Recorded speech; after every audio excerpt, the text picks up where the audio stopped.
Cybercrime is set to cost the world $10.5 trillion by 2025.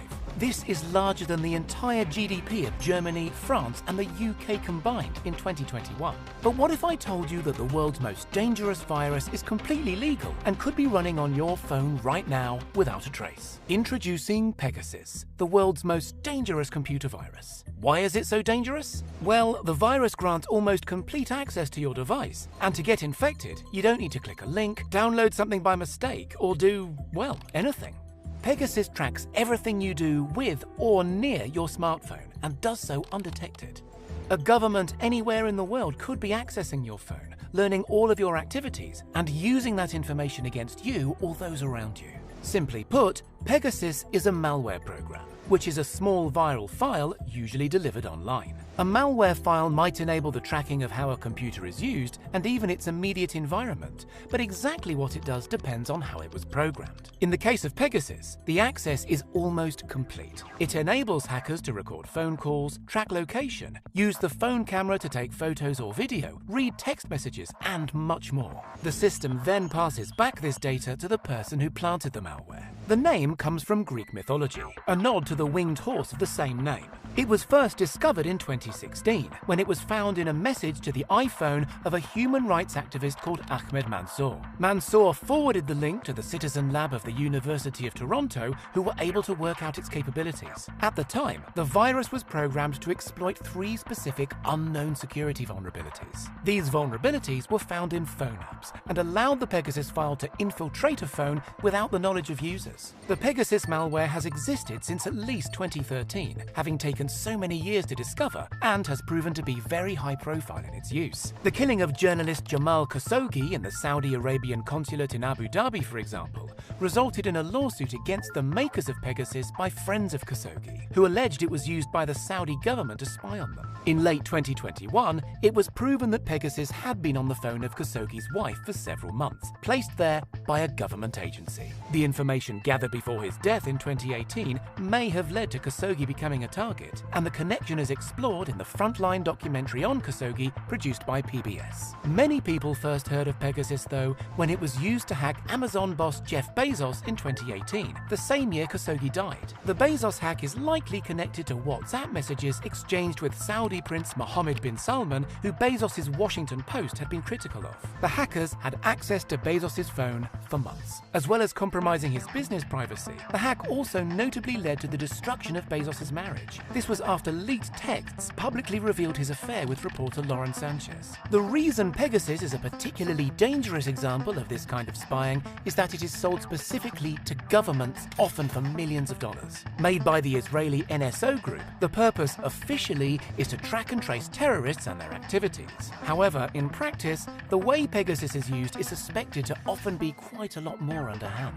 Since its introduction, Pegasus has gone through several versions, each more powerful and capable than the last. In its newest guise, if the malware is installed on your device, then nearly everything you do involving or close to your smartphone becomes available to the user. Pegasus does this by exploiting security bugs, a type of security-related programming error in things like software packages and operating platforms. Specifically, Pegasus looks for something called zero-day vulnerabilities, which are security issues that are known by some top security specialists, but not yet known by the programmers who created the software. These weaknesses, which can be found across all operating systems, allow Pegasus to exploit the system to gain admin rights to a smartphone or other device, which in turn grants extensive access. The easiest way for Pegasus malware to arrive on a device is via a disguised link, though there are far more subtle methods too. At one stage, for example, a security issue meant that simply making a call to a device via FaceTime on the iPhone allowed Pegasus to install itself. That security glitch, thankfully, has now been fixed, but new ones are always being found.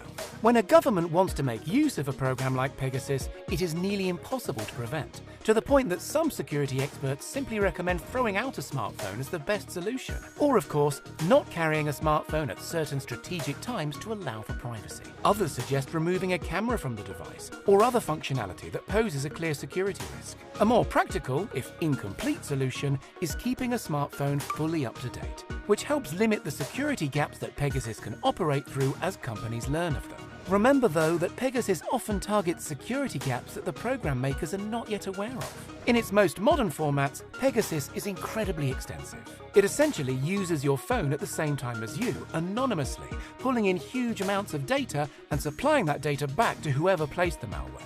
So why should this worry you? Of course, you're most likely to be at risk if you do something that your government won't like. While terrorist tracking is the official purpose of Pegasus, it's quite likely to have been used around the world for things ranging from tracking protesters to learning about the activities of political opponents. With use highly secretive and likely to be subject to protest in itself if discovered, it is hard in practice to know quite how governments are using the software. What is certain, though, is that it has been used against some journalists and activists, with the not-for-profit Forbidden Stories doing a wide-reaching expose in 2021. They even found that relatively modern states like Hungary and Poland have abused the software, while another investigation uncovered 10 other states using the malware, including India, Mexico and Morocco. In fact, research done by Amnesty International found 50,000 specific targets, including 180 journalists from 20 countries. They included journalists with CNN, Al Jazeera, the Financial Times and the Wall Street Journal. That's likely the tip of the iceberg. After all, it would be a bit naive to think the Amnesty report caught everything. While the average person might feel their data isn't worth stealing, and in comparison to journalists and politicians, perhaps it isn't, it's also true that data is now used in everything from advertising to monitoring behavior, so everyone's data has some value. While there is certainly something to be gained commercially in tracking the average person on the street, and, due to its very nature, nobody, including its makers, likely knows quite how widespread Pegasus actually is. It is, though, thought to still be in the hands of governments alone, which is somewhat reassuring when you think how its wider use could be abused. One of the best efforts to work out just how common the malware is was by the Pegasus project, which saw major media organizations from around the world investigate the malware.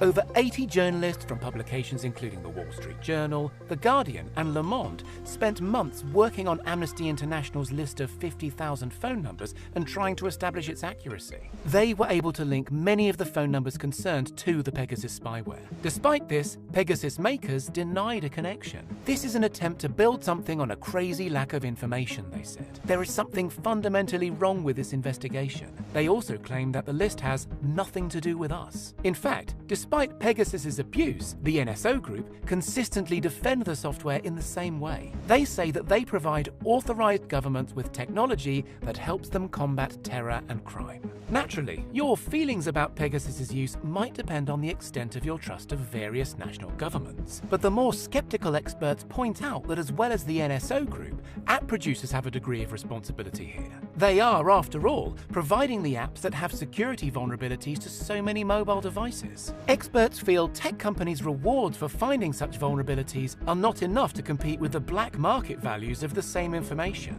Apple, for example, top out their bug bounty at $200,000, while the black market value of some bugs could be in the millions. As it has developed, Pegasus has expanded. The amount of information that can be accessed has expanded too, and even includes access to Wi-Fi passwords through a device. A version that targets Android phones has been found and dubbed Chrysaor after Pegasus's brother in the Greek myth. The list of countries where the software is used or has been deployed is ever expanding. The FBI are thought to use the software in the US, and it's been found on the phones of several State Department employees. At least 2 EU officials have been targeted, while Israel's refusal to sell the software to Ukraine to assist with their defense against Russia is widely seen as a sign of Israeli support for Russian leader Vladimir Putin. Naturally, you might want to know why such a thing is legal. It's legal in most places only where it is used with permission. The software has a genuine practical application. It could be on a government official's phone for the purpose of recording their environment or meetings. For example, enabling a simple smartphone to appear normal while being used to protect or take in information. The fact that many uses of the malware are illegal does not make Pegasus itself illegal in principle. The silver lining to the story is that Amnesty International has come up with a way of detecting Pegasus. The tool is explained thoroughly on the Amnesty International website